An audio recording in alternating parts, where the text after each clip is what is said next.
आज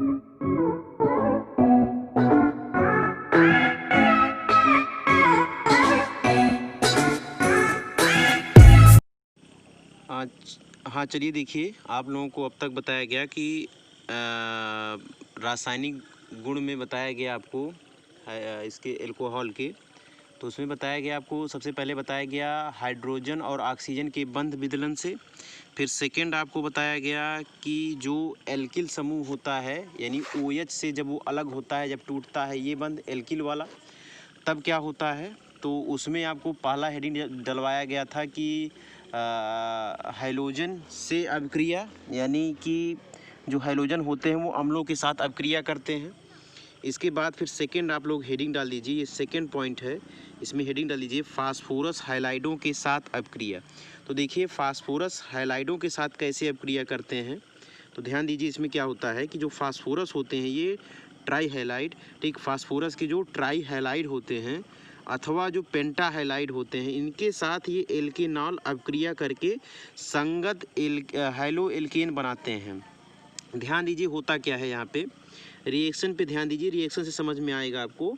तो देखिए जो एल्कोहल होता है यानी ROH है, ये क्या करते हैं, ये क्या करते हैं, ये देखो फास्फोरस हैलाइड है, फास्फोरस हैलाइड। अब यहाँ पे फास्फोरस हैलाइड का मतलब ये होता है कि फास्फोरस पे 3 माइनस चार्ज होता है, तो इसके साथ 3 हैलाइड जुड़ता है, ठीक। तो यहाँ पे जो 3 हैलाइड इसके साथ ये जुड़ता है। अब ये देखिए क्या करता है, सबसे पहली चीज़ तो ये जो एल्किल समूह होता है, इस एल्किल समूह को यहाँ से विस्थापित होता है, ये एल्किल समूह यहाँ से विस्थापित होता है और इस एल्किल समूह के साथ ये यक्स जुड़ता है। तो यहाँ पे आवश्यकता 3 हैलाइड को हटाने की है, तो यहाँ पे आपको 3 लगाना पड़ेगा। आगे यहाँ पे क्या लगाओगे आप, आगे यहाँ पे आपको 3 लगाना पड़ेगा, तो 3ROH हो जाएगा। तो 3 यहाँ से आपको एल्किल समूह मिल गया। अब तीनों एल्किल समूह इस हैलाइड को हटा देंगे, तीनों हैलाइड को हट यहाँ से तीनों हैलाइड क्या हो जाएगा, हट जाएगा। तो देखो आपको क्या मिल जाएगा, रिएक्शन के फलस्वरूप आपको क्या मिल जाएगा, ध्यान दीजिए यहाँ पे क्या मिलेगा आपको, रिएक्शन से मिलेगा आपको RX, X के स्थान, X का मतलब हाइड्रोजन से है, फ्लोरीन क्लोरीन ब्रोमीन आयोडीन से है। तो यहाँ से 3 बार, क्योंकि 3 हाइड्रोजन हट रहा है और 3 एल्किल समूह भी यहाँ पे है, तो यहाँ पे आगे 3 लग जाएगा। बात समझ में आ रही। फिर अब इसके आगे जो बचा है उसी को हमको नोट कर लेना है। तो देखो यहाँ पे जब आपने 3 लगा दिया तो 3 हाइड्रोजन भी हो गया और 3 ऑक्सीजन भी हो गया, ठीक। तो यहाँ पे क्या हो जाएगा, H3 और फिर यहाँ पे फास्फोरस बच रहा है तो P और ऑक्सीजन भी 3 बच रहा है तो 3O भी हो जाएगा। तो H3PO3 ये बन जाएगा, यानी इसको बोला जाता है फास्फोरिक एसिड बोला जाता है। क्या बोला जाता है, फास्फोरिक एसिड इसको बोला जाता है, ठीक, यानी फास्फोरस अम्ल बनता है। तो अब देखो एल्कोहल का आप फास्फोरस ट्राई हैलाइड से रिएक्शन कराते हो तो एल्किल हैलाइड और फास्फोरस अम्ल बनता है। फिर नेक्स्ट एक रिएक्शन और भी है, इस पे ध्यान दीजिए तो समझ में आ जाएगा। यहाँ पर देखिए हमने क्या लिया है, हमने लिया यहाँ पर मेथिल एल्कोहल लिया है। तो मेथिल एल्कोहल का आपने फास्फोरस पेंटाक्लोराइड से कराया अभिक्रिया, फास्फोरस पेंटाक्लोराइड से अभिक्रिया कराया है। तो देखो इसमें फास्फोरस पेंटाक्लोराइड से अभिक्रिया कराने पर क्या होगा, जो इसका Cl है, ये Cl देखो इस CH3 के साथ यहाँ पे हटेगा, क्योंकि 3 Cl है तो आगे यहाँ पे 3 लगा दिया गया है।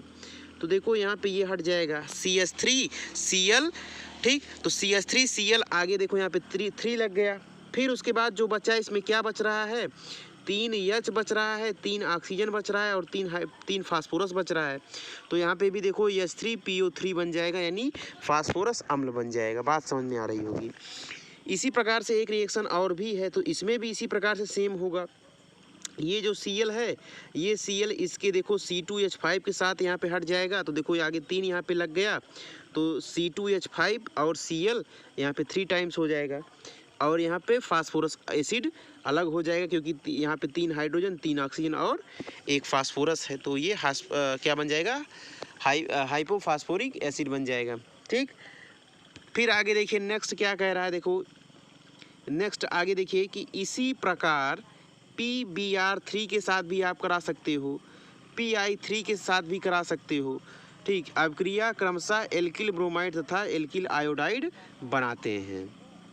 तो यहाँ पे देखो जो रिएक्शन नीचे दिया गया है इसमें ध्यान दीजिए, ये देखो ROH है, इसका रिएक्शन हम किसके साथ करा रहे हैं, PCl5 के साथ करा रहे हैं। किसके साथ करा रहे हैं, PCl5 के साथ करा रहे हैं। अब क्या होगा, अब यहाँ पे ध्यान दीजिए, जो Cl है तो ये एक Cl तो देखो इस एल्किल के साथ, देखो ये एल्किल जो है ये इस एल्किल के साथ यहाँ से निकल जाएगा तो बन जाएगा RCl बन जाएगा। क्या बन जाएगा, ध्यान दीजिए, रुक जाइए, हम रिएक्शन इसमें बता रहे हैं आपको। देखिए ROH जो है ये ROH, इसका जब हम PCl5 के साथ कराएंगे, PCl5 के साथ कराएंगे तो एक एल्किल समूह इस क्लोरीन को देखो यहाँ से हटा देगा और बना लेगा, क्या बना लेगा, RCl बन गया।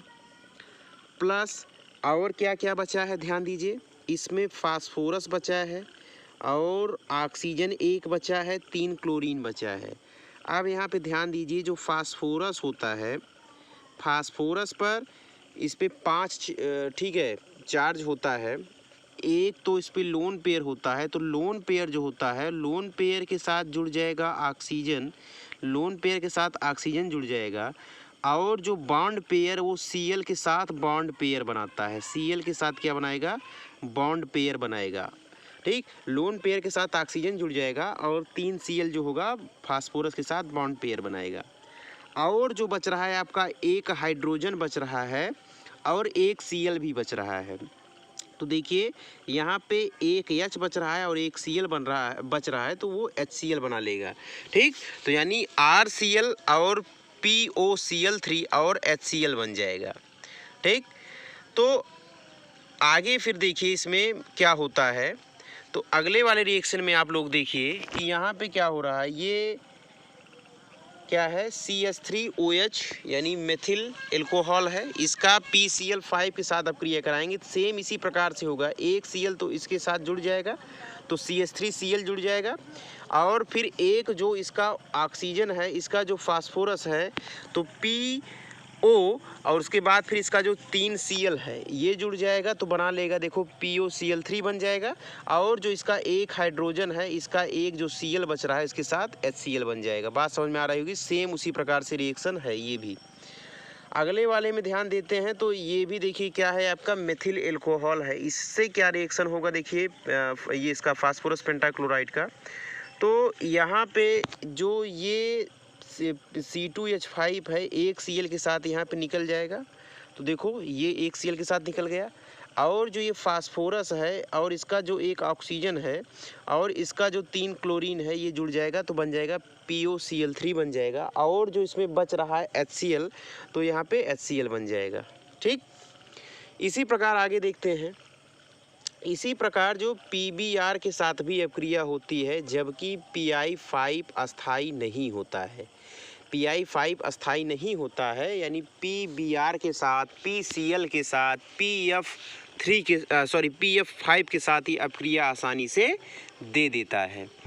अब देखिए इसमें नेक्स्ट जो है पॉइंट, देखिए इसमें नेक्स्ट आप लोग हेडिंग डाल दीजिए, थायोनिल क्लोराइड के साथ अपक्रिया। थायोनिल क्लोराइड के साथ अपक्रिया कराने पर क्या होता है, थायोनिल क्लोराइड का जो सूत्र होता है SOCl2 होता है। थायोनिल क्लोराइड सल्फर के देखो एक जो लोन पेयर होता है उसके साथ ऑक्सीजन होता है और जो इसका जो 2 बॉन्ड पेयर इसमें होते हैं वो बॉन्ड पेयर के साथ क्लोरीन जुड़ा हुआ होता है।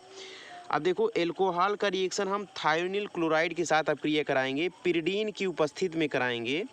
तो अब देखो यहाँ पे क्या होता है, जो इसका एल्किल समूह होता है, एक एल्किल समूह इसका ये R जो है, ये R इसके एक Cl को प्रतिस्थापित कर देगा तो RCl यहाँ पे बन जाएगा। और जो बच रहा है, ध्यान दीजिए इसमें बच क्या रहा है, बच ये रहा है कि इसका देखो SO जो है, इस SO का देखो एक जो इसमें ऑक्सीजन इसके साथ जुड़ जाएगा तो SO2 गैस निकलेगी। ठीक, सल्फर डाइऑक्साइड गैस निकल जाएगी और इसमें एक H बचेगा, एक Cl बचेगा, ये अलग हो जाएगा HCl के रूप में, हाइड्रोक्लोरिक एसिड के रूप में। तो आपको प्राप्त हो जाएगा RCl और HCl और SO2 गैस यहाँ पे आपको मिल जाती है थायोनिल क्लोराइड से एल्कोहल का रिएक्शन कराने पर। तो अब देखिए आगे क्या होता है। इस अभिक्रिया में पिरिडीन क्या होता है, क्षारक द्वारा HCl का अवशोषण कर लिया जाता है। ठीक, जो पिरिडीन के उपस्थित में क्या होता है, जो HCl होता है इसका क्या हो जाता है, अवशोषण कर लिया जाता है तथा SO2 गैस के रूप में ये बाहर निकल जाती है। अतः यहाँ से शुद्ध एल्किल क्लोराइड प्राप्त कर लिया जाता है। ठीक, तो आगे देखिए इसमें क्या होता है कि देखो ये मेथिल एल्कोहल है, इसका थायोनिल क्लोराइड से हम अपक्रिया कराएंगे, पिरिडीन की उपस्थिति में कराते हैं। तो देखो इसी प्रकार सेम रिएक्शन होगा। इसका जो ये एथिल समूह है, एथिल समूह इसके एक क्लोरीन को लेकर हटा देगा, तो देखो यहाँ पे क्या बन जाता है, CH3Cl बन जाएगा। और इसका जो SO है इसके एक ऑक्सीजन को यहाँ पे जोड़ लेगा तो SO2 गैस के रूप में निकल जाएगा। और देखो जो इसका एक H है और एक Cl इसका जो बचा है, तो H और Cl यहाँ से HCl के रूप में यहाँ पे हाइड्रोक्लोरिक एसिड के रूप में निकल जाएगा। इसी प्रकार सेम रिएक्शन इसमें भी होगा। इसका देखिए इसके साथ निकल जाएगा C2H5 जो होगा इसके Cl के साथ निकल जाएगा, तो C2H5Cl बन गया। और जो ये SO है इसके एक ऑक्सीजन के साथ निकल जाएगा, तो SO2 गैस के रूप में निकल जाएगा। और इसका जो एक H बचा और एक Cl बचा इसका HCl के रूप में निकल जाएगा। अब आगे हम ध्यान देते हैं, आगे ध्यान दीजिए। तो इसमें देखो जो अगला पॉइंट है, इसमें हेडिंग डाल दीजिए सल्फ्यूरिक अम्ल के साथ अपक्रिया। तो सल्फ्यूरिक अम्ल के साथ जब अपक्रिया कराते हैं देखिए तब क्या होता है कि लगभग 383 केल्विन ताप पर एल्केनॉल सांद्र सल्फ्यूरिक अम्ल के साथ अपक्रिया करके एल्किल हाइड्रोजन सल्फेट बनाता है। रिएक्शन से देखिए समझ में आएगा। रिएक्शन में देखिए ये देखो क्या है, एल्किल यहाँ पे क्या है, ये एल्कोहल है, ठीक है। तो फिर क्या होगा, देखो इसका हम H2SO4 के साथ अपक्रिया करा रहे हैं, सल्फ्यूरिक एसिड के साथ करा रहे हैं। तो देखिए क्या होगा, हमने इसमें बताया है कि होता क्या है, जो ये H2SO4 होता है, ठीक। तो इसमें आप जानते हो इसका जो स्ट्रक्चर होता है H2SO4 का, तो समझने का प्रयास कीजिए। H2SO4 का यस होता है और इस पर देखो 1 2 3 4 5 और 6, इसके आउटर मोस्ट में 6 इलेक्ट्रॉन होते हैं, ठीक। 2 लोन पेयर होता है और 2 बॉन्ड पेयर होता है। तो जो लोन पेयर होता है उसके साथ सिंपली ऑक्सीजन जुड़ जाता है, क्योंकि ऑक्सीजन को 2 इलेक्ट्रॉन की आवश्यकता होती है, तो ऑक्सीजन यहाँ पे जुड़ जाता है। और जो बॉन्ड पेयर होता है उसके साथ ऑक्सीजन तो जुड़ता ही है, साथ में एक हाइड्रोजन भी जुड़ता है, ठीक है, क्योंकि इसका बैलेंसी पूरा नहीं होता इसलिए हाइड्रोजन भी जुड़ता है। अब देखो ये इसका स्ट्रक्चर हो गया। तो अब होता क्या है, इसमें होता ये है कि जो इसका OH होता है वो OH क्या करता है, एक हाइड्रोजन को लेकर वहाँ से निकल जाता है, एक हाइड्रोजन को लेकर निकल जाता है, ठीक। तो यहाँ पे किसके हाइड्रोजन को, जो ये इसका OH होता है, इसका OH इसके हाइड्रोजन को, यानी इसका एल्कोहल का जो हाइड्रोजन होता है इसको लेकर निकल जाता है वाटर के रूप में, और जो जैसा है उसी प्रकार से जुड़ जाता है। तो ध्यान दीजिए इसमें होता क्या है, इसका देखो जो OH हमने बताया, इस जो H2SO4 का जो एक OH है वो OH इस हाइड्रोजन को लेकर निकल जाएगा। तो देखो यहाँ से वाटर निकल गया और जो बचता है उसी को जोड़ दीजिए, तो बच क्या रहा है, R बच रहा है और एक O बच रहा है। देखो यहाँ पे ध्यान दीजिए R और O बच रहा है। और क्या बचेगा, यहाँ पे बचेगा SO3H बच रहा है, SO3H बच रहा है, ठीक। यानी एल्किल हाइड्रोजन सल्फेट होगा, ठीक है, एल्किल हाइड्रोजन सल्फेट होगा और वाटर वहाँ से निकल जाएगा। इस जो होगा इस पे 383 केल्विन टेम्परेचर होगा। अब यहाँ पे ध्यान दीजिए कि यदि एल्केनॉल की मात्रा अधिक ली जाए तथा तापक्रम 413 केल्विन रखा जाए तो डाई एथिल ईथर मुख्य उत्पाद के रूप में प्राप्त हो जाता है। और 343 केल्विन ताप पर प्राप्त एथिल हाइड्रोजन सल्फेट एथेनॉल के दूसरे अणु के साथ ये 413 केल्विन पर ये क्रिया करके ईथर बना लेता है। क्या बनाता है, ईथर बना लेता है, ठीक। आगे ध्यान दीजिए इसमें क्या होता है, रिएक्शन से समझिए। यहाँ पे देखो ये क्या है, एथिल एल्कोहल है। इसका जब हम कराते हैं H2SO4 से, देखो सेम उसी प्रकार से अपक्रिया होगा, सेम उसी प्रकार से अपक्रिया होगा। तो यहाँ पे भी देखो सेम वैसे ही बन रहा है जैसे उसमें अभिक्रिया हमने कराया था। तो और जो होगा इसका एक OH जो होगा H2SO4 का, वो इसके हाइड्रोजन को देखो स्थापित करके प्रतिस्थापित करते यहाँ पे क्या बना लेगा, वाटर फॉर्म बन जाएगा। और जो उसका बचा हुआ है वो यहाँ पे बन जाएगा। तो C2H5HSO4 यहाँ पे आसानी से प्राप्त हो जाता है। तो सेम इसी प्रकार से हो रहा है। अब देखो जो ये चीज़ आपको मिला, इसका जब आप अभिक्रिया करा रहे हो, किसके साथ करा रहे हो, C2H5OH यानी एथिल एल्कोहल से करा रहे हो। तो यहाँ पे अब क्या होगा, यहाँ पे ये होगा कि जो यहाँ पे HSO4 है, HSO4, ये HSO4 इसको देखो यहाँ से प्रतिस्थापित कर देगा, इसको, इसके OH को। यहाँ पे देखिए एक चीज़ ध्यान दीजिएगा, यहाँ पे HSO4 नहीं HSO3 है, यहाँ पे HSO3 है, 4 यहाँ पे गलत दिया गया है, HSO3 है। और यहाँ पे भी देखिए जो यहाँ पे भी जो रिएक्शन में देखिए यहाँ पे जो 4 दिया गया है, यहाँ पे 4 नहीं यहाँ पे 3 है, HSO3 होगा। ठीक, तो अब देखो यहाँ पे क्या हो जाएगा, ये OH जब इसके साथ जुड़ जाएगा तब H2SO4 के रूप में निकल जाएगा, क्योंकि इसका एक ऑक्सीजन भी जुड़ेगा ना, यहाँ पे जब ऑक्सीजन जुड़ जाएगा तो 3 ही होगा, तब ये जब ऑक्सीजन जुड़ेगा तो 4 हो जाएगा, तो H2SO4 बन जाएगा। और ये देखो ये यहाँ से अब जो भी जुड़ा है देखो C2H5 ये है, और यहाँ पे जो बचा है, क्या बचा है, यहाँ पे देखो बीच में जो ऑक्सीजन बचा है और यहाँ पे C2H5 ये बचा है, तो यहाँ से ये आसानी से अलग हो जाएगा। बात समझ में आ गई। फिर देखिए अगले वाले में देखिए क्या हो रहा है, यहाँ पे ध्यान दीजिए, अगले वाले में देखिए ध्यान दीजिए, इसमें क्या हो रहा है, यहाँ पे देखिए चूँकि उक्त अभिक्रिया में सांद्र H2SO4 की उपस्थिति में हम क्या करते हैं कि उपस्थित 413 केल्विन टेम्परेचर ताप पर क्या करते हैं, एल्केनॉल के निर्जलीकरण से ईथर प्राप्त हो जाता है। अतः इसे विलियमसन अनवरत ईथर संश्लेषण भी कहा जाता है। ये वेरी इंपॉर्टेंट है, ये पूछा जाता है एग्जाम में। तो ईथर इससे बनता है, तो विलियमसन संश्लेषण में ईथर का निर्माण कैसे किया जाता है, तो इसके माध्यम से समझिए। यहाँ पे देखो क्या है, एल्कोहल है, क्या है, एल्कोहल है। ठीक, एल्कोहल, दो एल्कोहल देखिए आपस में देखो यहाँ पे जुड़ रहे हैं सांद्र H2SO4 की उपस्थिति में 413 केल्विन पर। इम्पॉर्टेंट है, पूछा जाता है। तो यहाँ पे क्या होता है, ध्यान दो। तो यहाँ पे ये जो OH है, ये OH इस हाइड्रोजन को देखो विस्थापित कर देता है, वाटर के फॉर्म में ये देखो निकल जाता है। तो देखो यहाँ से वाटर निकल गया, और जो बच्चा C2H5O और इधर भी बचा है C2H5, यानी क्या बन जाता है, ईथर का निर्माण हो जाता है। ठीक, डाई एथिल ईथर का निर्माण हो जाता है। यहाँ पे डाई एथिल ईथर बन रहा है, यानी ईथर का निर्माण होता है। मेन आप ये जान लीजिए। तो इसी को हम बोलते हैं विलियमसन संश्लेषण। एग्जाम में बहुत पूछा जाता है, इस प्रश्न पे आप लोग ध्यान दीजिएगा। विलियमसन संश्लेषण बहुत इंपॉर्टेंट क्वेश्चन है।